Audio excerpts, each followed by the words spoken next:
Well, good morning and welcome to Christ Table. My name is Kevin Young. I have the privilege of serving here at Christ Table as lead clergy.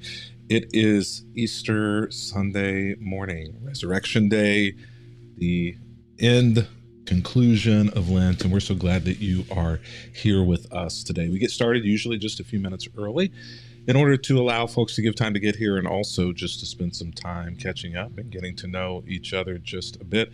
We usually put up a question that we encourage everybody to answer, whether you're watching by YouTube, Facebook, Twitter, Twitch, or on the website, any of those or the other ways in which you might find us. So the question for this morning, I'll go ahead and put it up. It is a relatively simple one. What is your favorite day of Holy Week? If you don't have a favorite day of Holy Week, you can feel free to just say that. Now, there are multiple choices here, but you could start, I suppose, with Palm Sunday, and then Monday, Holy Tuesday, Wednesday of Holy Week, Monday, Thursday, Holy Thursday, Good Friday, Saturday, Easter Sunday morning. Is there a favorite day of Holy Week for you? And perhaps there's a story tied to that. Perhaps there's a special service or an activity or a tradition that you have that makes it your favorite. Why don't you let us know? If you have a favorite day of Holy Week or a favorite experience in the comments or the chat, wherever you're watching, let us know this morning. Now, if this is your first time here, Christ Table is a group of people who are dedicated to those who are oftentimes experiencing or trying to walk through or heal from religious trauma, spiritual trauma, church trauma. So if you're disappointed with the church or Christianity, disillusioned, disconnected, done from the church, Christianity, or Christians, then Christ Table is home for you. It's safe space for you to navigate your spiritual journey, or if you even want to be on a spiritual journey. And as long as you are trying to navigate through that, we will be here for you. We often find that people hang out here for months, sometimes years, and then many people will hang around, or they will plug back into a local church or a local congregation, whatever the journey looks like for you. There's no right or wrong way to do it. We're just here to be a resource alongside of you, and we're glad that you're here with us this morning. For those of you who Christ Table is your spiritual home, I always like to try to put this up here as well so that you can be a part of what Christ Table is doing. You don't need to feel compelled to partner with us financially. I know that giving to a religious organization whenever you have trust issues is a no-go, and that's okay. But for those of you who are on your journey, your spiritual journey in Christ Table, you've developed a level of trust in who we are and what we do. We encourage you to make us a part of your generosity plan. We're only here because of you. go.christtable.today/give. In return, anytime that we send out spiritual resource boxes, anytime we do Bible studies or have any materials, we send those to our regular donors absolutely for free, just as a thanks for being a part of what we do and helping make sure that it happens. So I want to put that question up one more time. What is your favorite day of Holy Week? Just a few more seconds here before we get rolling. I'm kind of excited. It's an out of the ordinary Easter message for me this morning. Got a couple of thoughts on Easter, and then we will do prayer. We'll do communion. Maggie will be here in order to lead us in some music, and then we will go on our way and experience what else or whatever other things we have to do here on Easter Sunday morning. But I, for one, am very glad that you're here. Thanks for making Christ Table your home. Let's get rolling.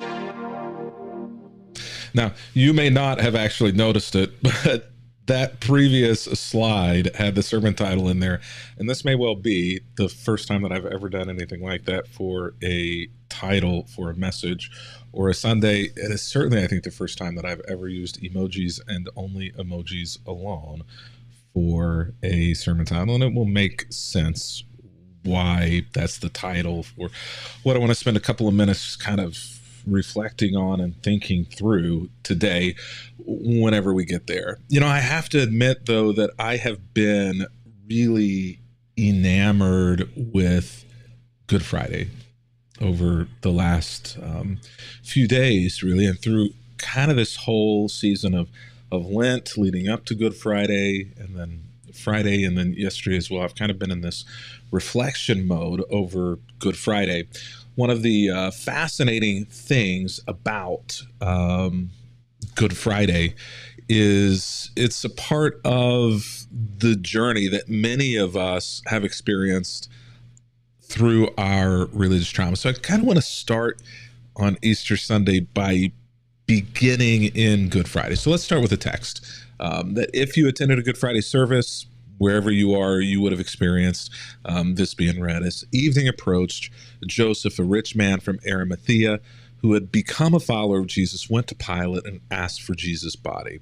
And Pilate issued an order to release it to him, and Joseph took the body and wrapped it in a long sheet of clean linen cloth, and he placed it in his own new tomb, which had been carved out of the rock. Then he rolled a great stone across the entrance and left. Both Mary Magdalene and the other Mary were sitting across from the tomb and watching. So this is not a classic Easter Sunday morning text. This is a Good Friday text. And I found myself, as I was sitting in the Good Friday service and afterwards, thinking about Abraham Lincoln. Now, you may or may not know this, depending on how deep you got into U.S. history, but Abraham Lincoln was shot, assassinated, essentially, on Good Friday.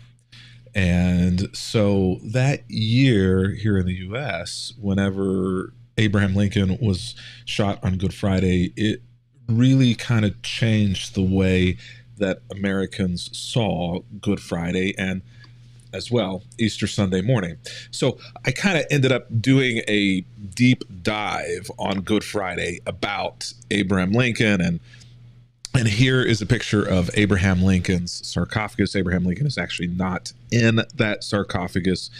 Abraham Lincoln is actually buried 10 feet under and just off center from that sarcophagus in a concrete vault. The reason that Abraham Lincoln was entombed in a concrete vault 10 feet below the level of his sarcophagus was because there was a great concern that Abraham Lincoln's remains would be stolen. And this was not an illegitimate or out of the ordinary concern. He was shot on Good Friday, but after he passed, Abraham Lincoln's remains were moved 17 times and interred in 17 different locations since then. The most recent of which is that picture that I just put up of his what is now final resting place. 1901, though, before they encased him in concrete and put him there, they were concerned whether or not it was actually Abraham Lincoln's remains that were in the coffin, the casket, or whether or not there were even any remains in there, because it had been moved so many times and people tried to steal his remains in order to use them for ransom. And so 1901, just before they put him in the final resting place there, they actually cut a hole in the top of his lead-encased casket, just where his head and his shoulders were. And they had, I think it was something like 23 witnesses who were there to look in and to try to verify, they don't have DNA testing or anything at that point, whether or not it's Abraham Lincoln. And literally every single person who looked in said there's no question in our minds from the photographs that we have of Abraham Lincoln, there's no question in our minds that these remains are President Lincoln's. So they soldered that lead back into the casket, put it down into the ground, covered it over with concrete, and moved on. And, thinking about that on Good Friday made the idea of death and entombment very real for me as I'm sitting there in a Good Friday service here in town, listening to all of these stories of Jesus and his crucifixion be read by various readers. It was moving, to say the least. But I don't know if you've ever thought about the timeline. We have these celebrations of Good Friday, and then we jump from the celebrations of Good Friday directly into this morning, Easter Sunday. And you're probably even thinking to yourself now, Kevin, when are you going to get to the celebration of Easter Sunday? We're here to celebrate the resurrection of Jesus. We've already been through Good Friday, but have you really been through Good Friday? You know, have you really made the journey from Good Friday to Easter Sunday, or did you just kind of jump from Christmas or Advent or from last Easter into this Easter Sunday? And no judgment there whatsoever, because I find myself often doing the same.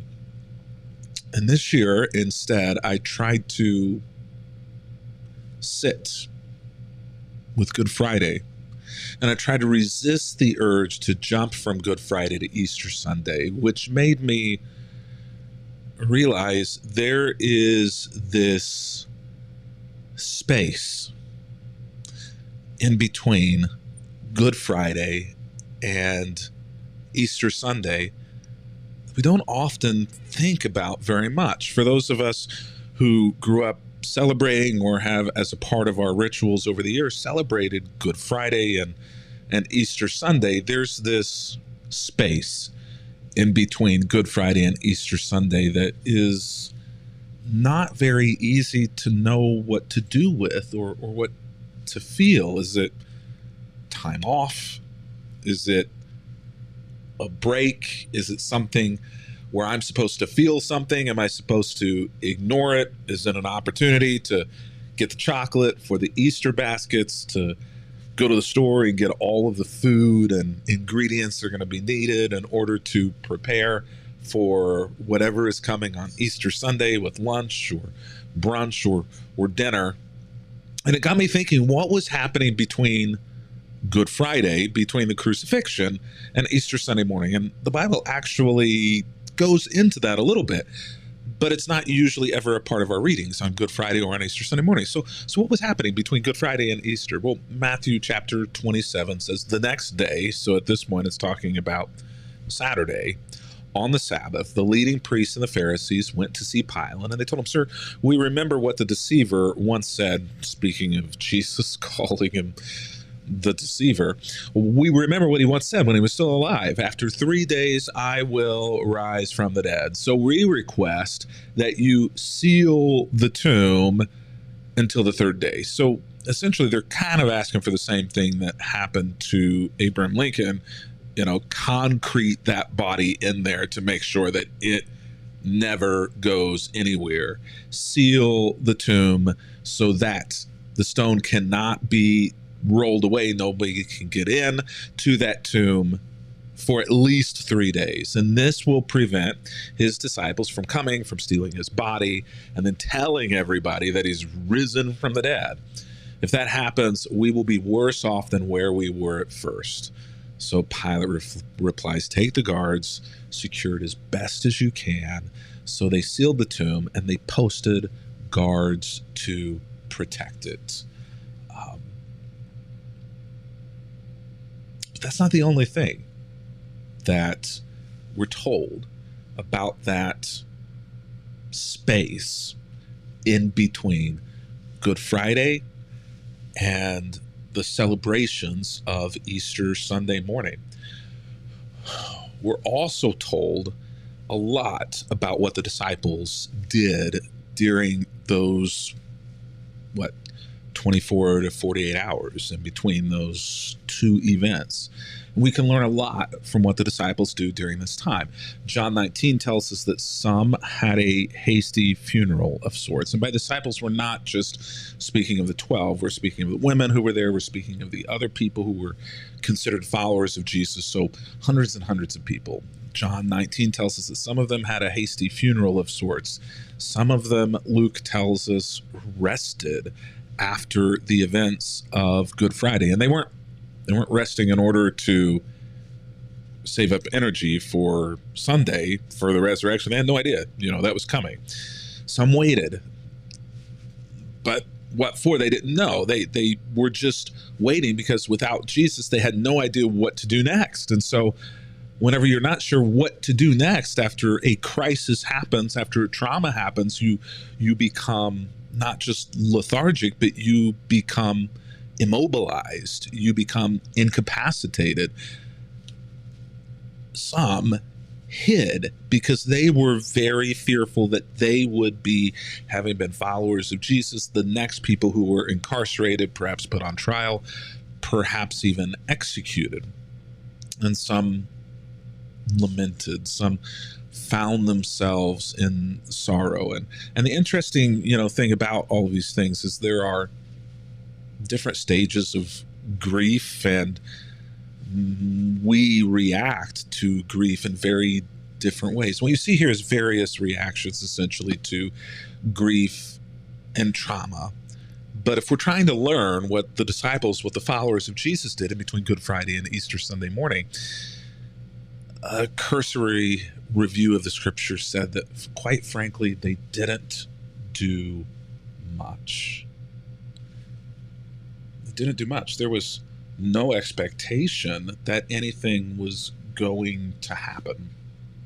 In fact, the only people who expected something to happen were the ones who were not followers of Jesus, right? It was the leading religious people of the day. They were the ones who were expecting not necessarily a resurrection, but they were expecting Jesus' disciples to cook up a story of resurrection. But when it came to Jesus' disciples and followers, it doesn't seem as though they were planning any of that. They were in shock. They were in trauma. There was no awe whatsoever in what was going on this, what we have come to know or call Holy Saturday. Some call it No Name Saturday. Others refer to it as Silent Saturday. We have Maundy Thursday. We have Good Friday, we have Easter Sunday or Resurrection Day, but we really don't have a name that we've settled on for Saturday. Holy Saturday may be the most prevalent, but what makes Saturday holy? We're just kind of calling it that because we don't have any name or way in which to refer to that day. And I've always felt that was just kind of unfortunate that we have this lost day in between. And so I want us to, before jumping into the celebration of Easter, to think for just a moment of the utter shock of the time in between. Perhaps you have some experience with a shocking passing, with the death of someone you loved, somebody you knew. Many people experience this even with the death of presidents, Abraham Lincoln, JFK. My kids were talking last week as we were having a meal about the shooting of Ronald Reagan, and Reagan didn't die, but they didn't experience that in living, but they were re-experiencing what that must have been like as they were studying it in school. But many of us have firsthand experience, right, of the utter shock of something like that happening and the surprise of it. And certainly many of us have experience of the utter shock oftentimes that comes in between something that is terrible and tragic and a resolution that seems to fix it or give meaning to it. The loss of somebody we love. Yes, the loss of a child, but also maybe not in comparison and in grief or prevalence, but still similar feelings in the loss of a job, the loss of a relationship, a divorce, the ending of a friendship. We understand what it's like to be in utter shock in between spaces. Now, I'm going to give you the Google AI definition here of liminal spaces, which is one way to refer to these times. Liminal spaces are physical or metaphorical in between spaces, such as an empty hallway is a liminal space between two rooms.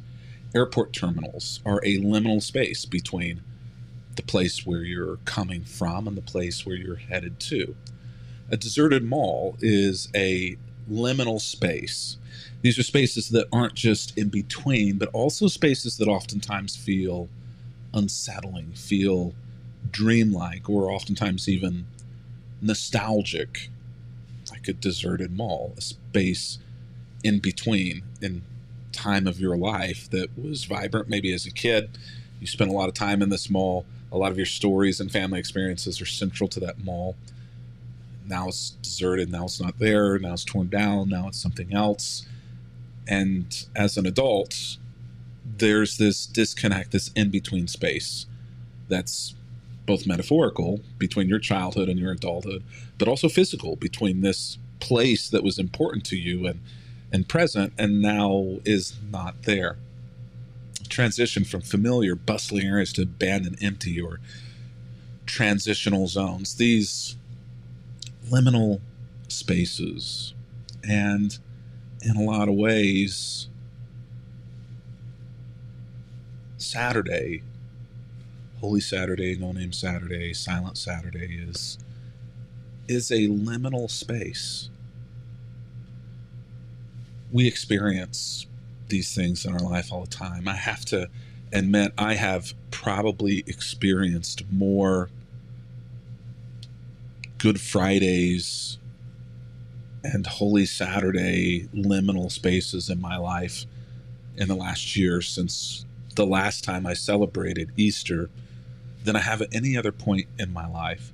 I was kind of doing some reflection here. You might want to cover your eyes. I don't know, depending on your, I'm not going to show anything too crazy, but this just after Easter last year, experienced triple bypass, open heart surgery, on a ventilator there, coming off the vent was a horrific experience. And even though I'm mostly healed from that, I still have the scars. I still have the changes in my physical body, my abilities that come from such a major event in my life. And I still, in many ways, am in a liminal space in between that moment where everything changed and moving towards what will be. This year had partial thyroidectomy because of nodules, one of which turned out to be cancer. I'm still in liminal space in that situation because I still am experiencing the effects of that. The hormone levels are still trying to get ironed out. I still am not able to sing or speak above my speaking register, so I'm about to have to go to voice therapy. So I'm still in liminal space. I came out this year. I tried to find the craziest screenshot from that video that I could. And, there it is.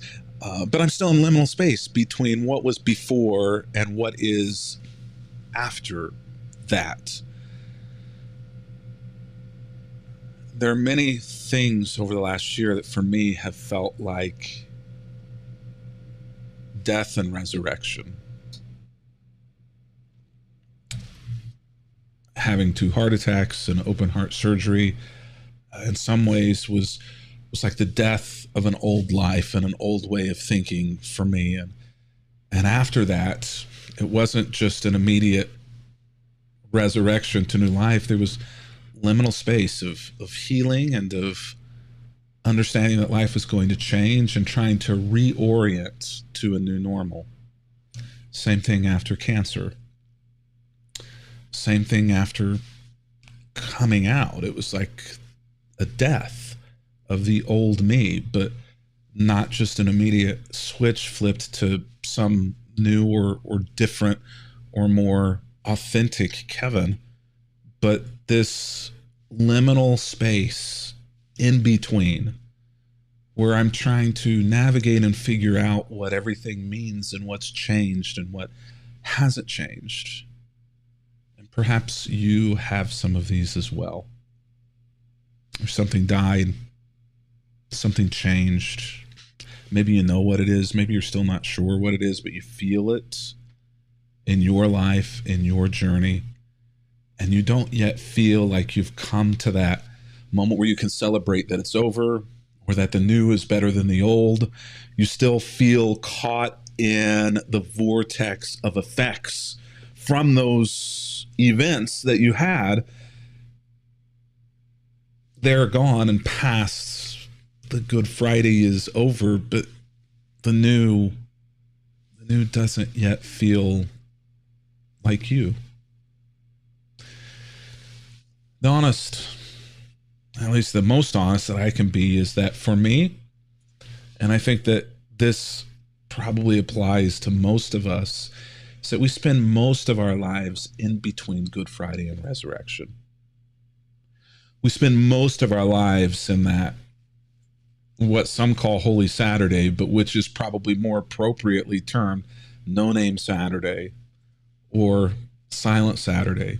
We spend most of our life on in-between days. We spend most of our life on No Name Tuesdays and No Name Thursdays and No Name Mondays and silent days that pass by without much thought or much care.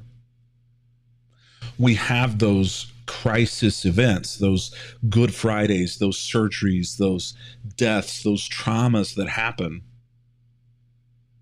But sometimes it doesn't feel as though we have quite as many celebratory resurrections, where new life comes, where new relationships explode, where new jobs or new opportunities or new financial frontiers appear in front of us.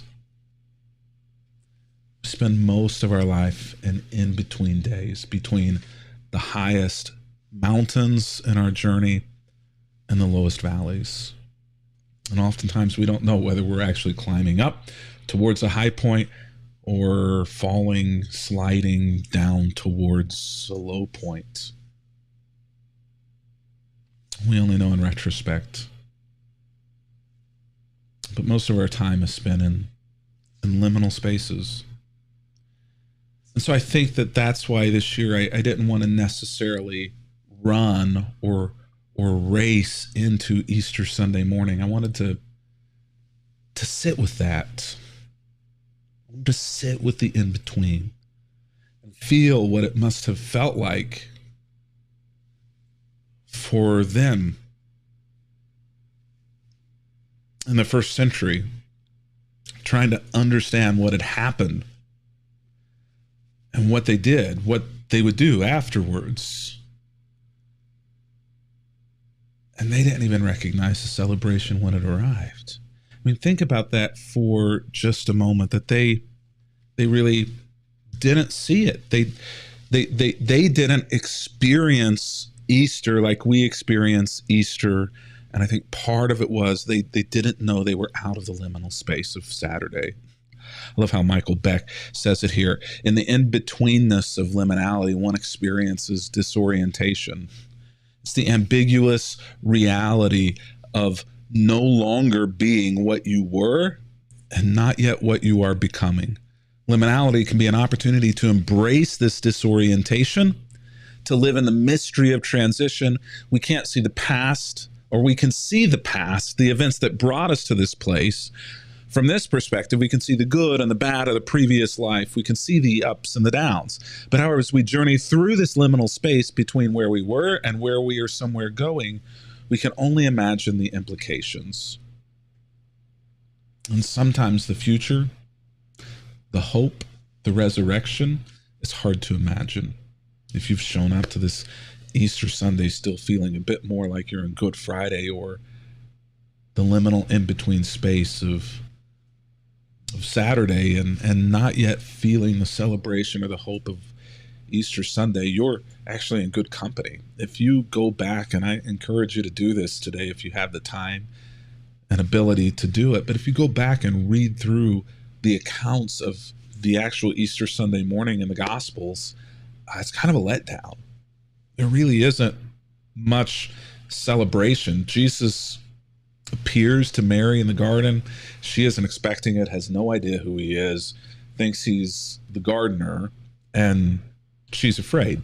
The women, they show up to the tomb to anoint Jesus' body, are afraid. There's not a lot of celebration there. There's surprise. They run and tell the disciples, Peter and John, run to the tomb. Is it out of excitement that Jesus has risen, or is it out of shock, disbelief, out of fear that something's happened to the body and they're going to get blamed? The rest of the Thomas doesn't believe it for something like a week.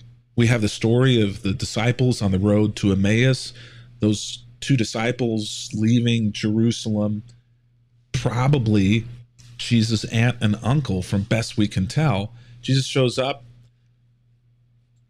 They know the resurrection, or at least the news of the resurrection has happened, and they're still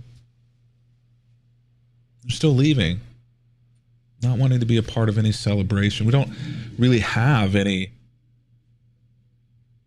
stories of huge celebrations on that Easter resurrection Sunday morning. It's hard to tell whether or not there was much, if any, excitement. We read that into the story, but we kind of read that back into the story of Easter. It probably was more shock and fear and disorientation, much like one would feel when they've been in a liminal space, a difficult liminal space, and don't yet know what is reality, what is true, and what is a mirage? What is false hope? And so when we come to the text for Easter Sunday and resurrection, we're coming still living and feeling the liminal space. Early on Sunday morning, Matthew 28 goes on, as the new day was dawning, there was a great earthquake. For an angel of the Lord came down from heaven, rolled aside that stone, and sat on it. And then the angel spoke to the women, "Don't be afraid. I know you're looking for Jesus who was crucified. He isn't here.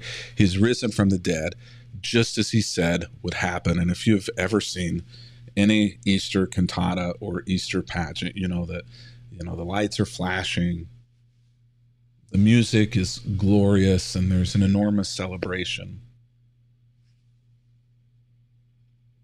That's not what happens whenever we've been in liminal in-between space.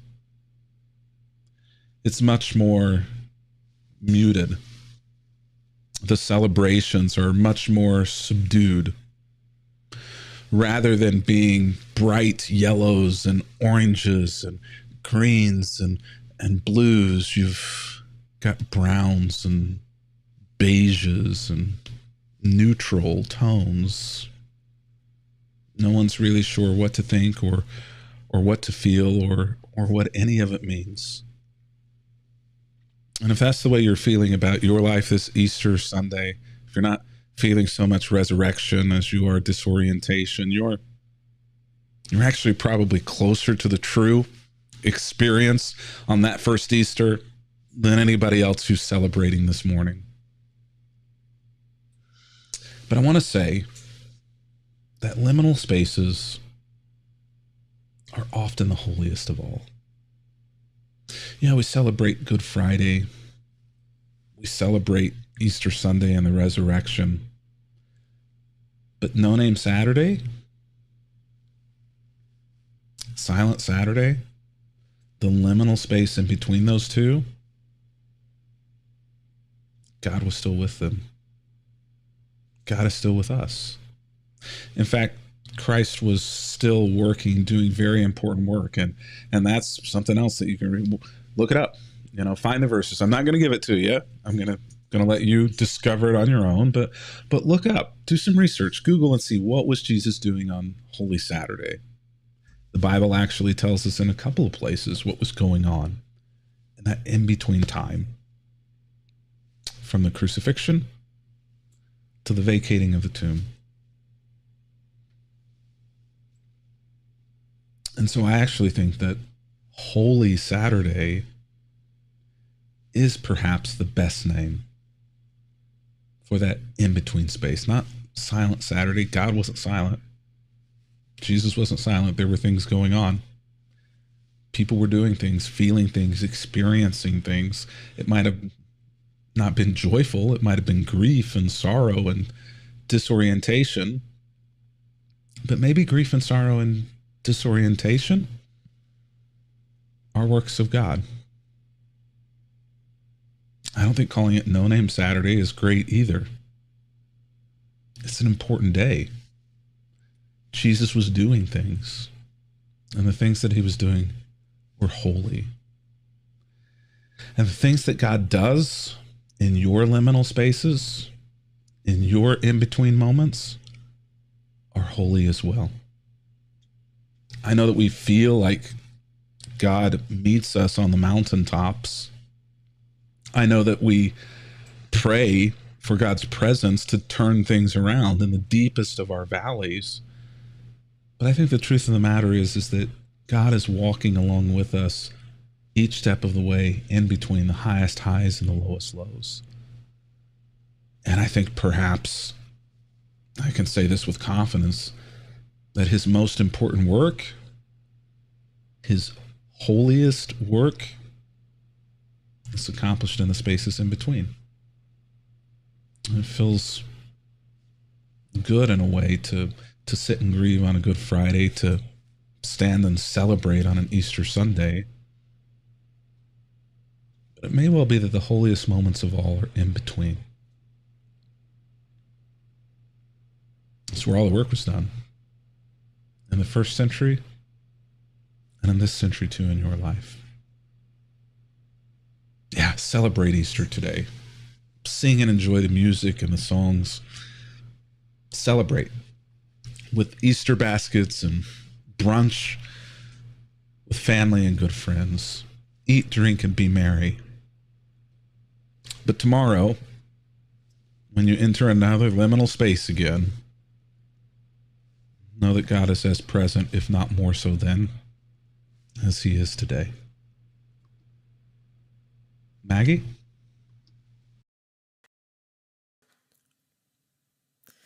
I searched the world, but you couldn't feel me. Man's empty praise and treasures that fade are never enough. And you came along and put me back together. And every desire is now satisfied here in your love. Oh, there's nothing better than you, Lord. There's nothing better than you, Lord. There's nothing.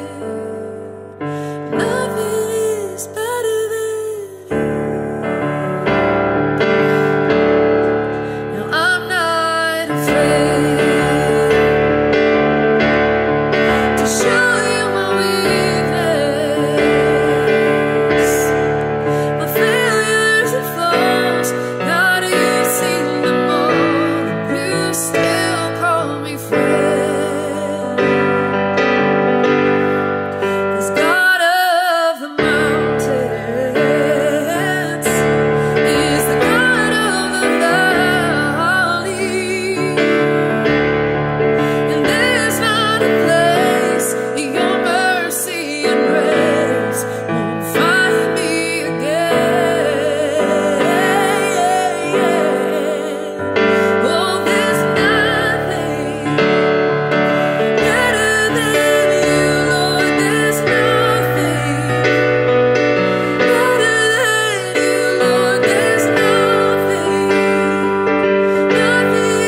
you, Maggie. Well, before we go today on this Easter, I would love to have communion, experience communion with you.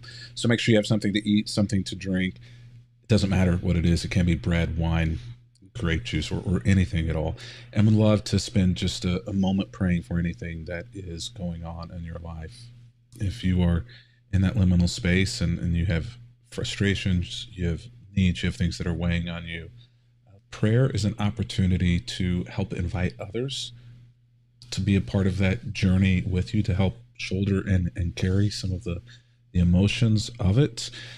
It also helps center us. And I also believe that prayer does, in fact, change God somehow, some way.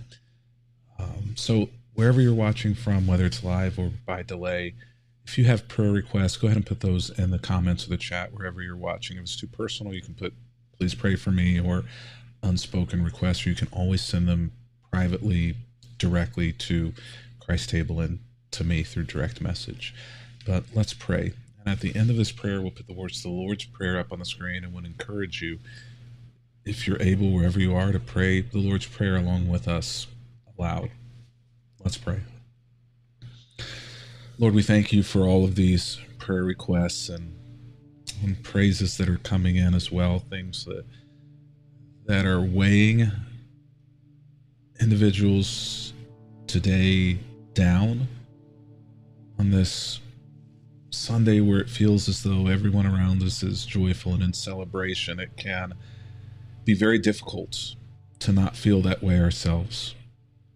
And we pray for those who are struggling, for those who in their lives are experiencing a liminal space of finance, relationships, a struggle with where to go on the road ahead of them, and so many other things. Lord, surround us with others. Help us to be vulnerable and authentic with those who are trustworthy. Give us hope when it's difficult to hold on to. Peace when it's almost impossible to feel. And the ability to let go of the things that are out of our control.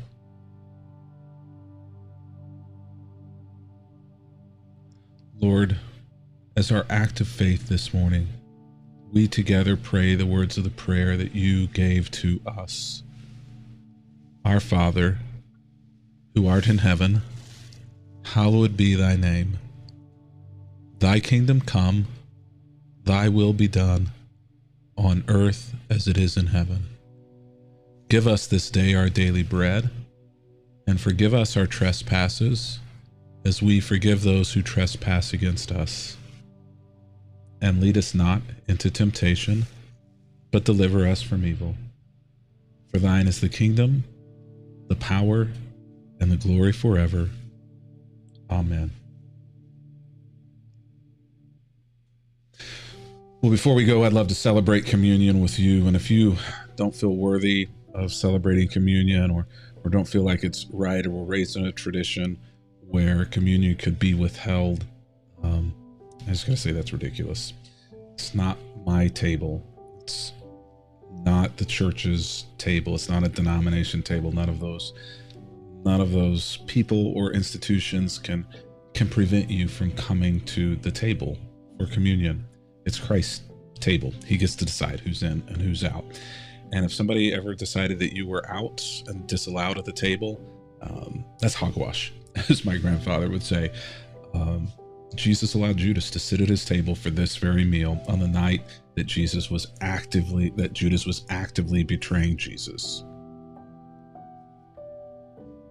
So he's not going to resist you from coming to the table and experiencing communion, no matter what liminal space you may be in. Let us know. Let me know in the comments or the chat, wherever you're watching from, whatever you're using for food and for drink, whether it's live or by delay. I would love to know. I love seeing them whenever they come up. So thanks for letting me know each week. For me, I have a chalice here with water, and I have a chocolate-covered Keebler graham cracker here for Easter Sunday communion. On the night that Jesus was betrayed, tortured, and executed. He shared a meal with his friends, and at that meal, he took some bread from the table, and breaking it, he gave it to his disciples, and he said, "Take and eat this, for this is my body, which is given for you. As often as you eat this, remember me." And so with this, we remember Christ's love and peace and hope and joy, and we remember today his resurrection from liminal spaces, his being with us while we're in them, in remembrance of me.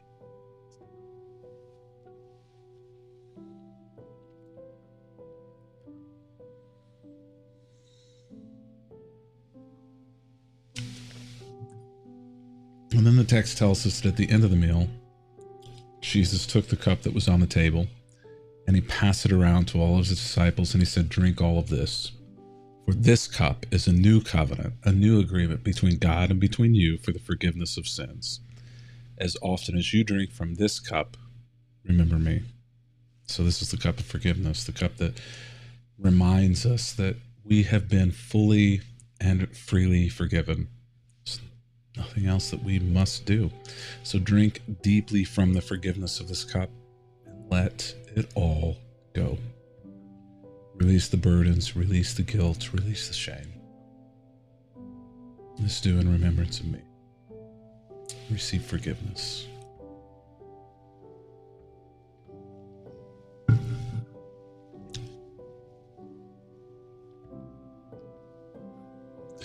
May the Lord bless you and keep you. May the Lord make his face to shine upon you and be gracious to you. May God's face radiate with joy because of you and bring you peace. And may the peace of the Lord Jesus Christ go with you wherever he may send you. May he guide you through the wilderness, protect you through the storms. May he bring you home rejoicing at all the wonders that he has shown you. May he bring you home rejoicing once again soon to our doors. Well, it's been good to be with you this Easter Sunday resurrection morning. Looking forward to being back with you next week. Wherever the day takes you today, may it be blessed and may you feel God there alongside you and inside you. Have a great week. Don't know how I got here, but I'm blessed. Didn't know it'd take me past my destiny. You're behind me with the rest, 'cause I'm a mess. No more you.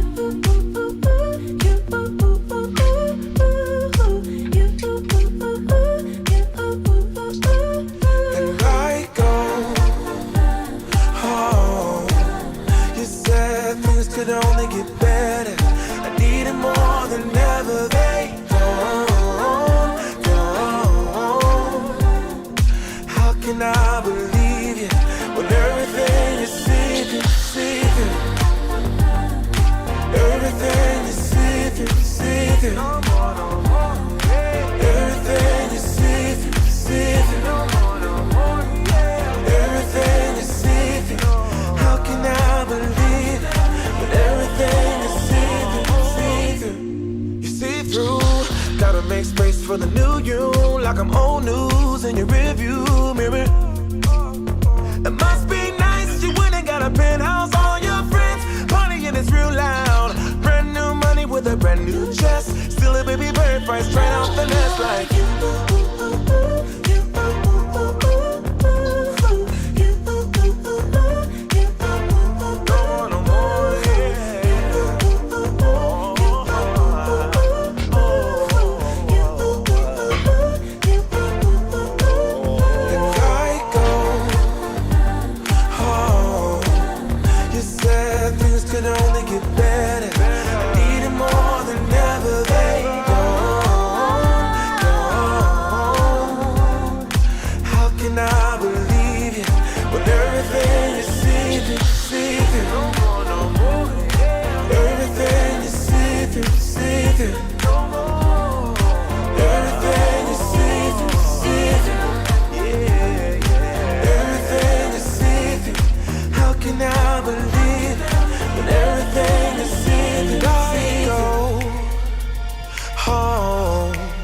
You said things could only get better.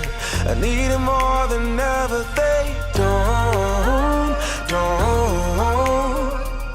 don't